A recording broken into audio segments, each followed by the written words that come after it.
يوسف شاهين عندنا في كليه الحقوق. قلت له يوسف شاهين؟ قال لي عندنا. بيعمل ايه في حقوق؟ بيتفرج على العرض.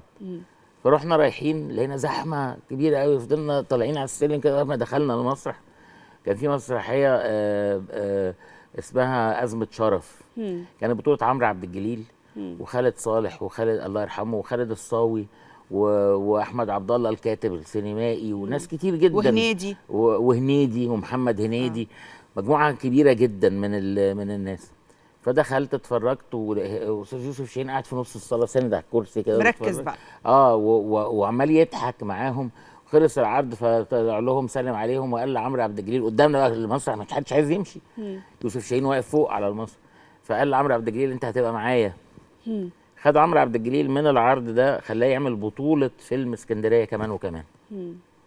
خدوا على طول على بطوله، يعني اول حاجه عملها عمرو كانت بطوله فيلم اسكندريه كمان وكمان. وخد الاستاذ محمد هنيدي برضه عمل معاه شوط صغير كده في الفيلم ده.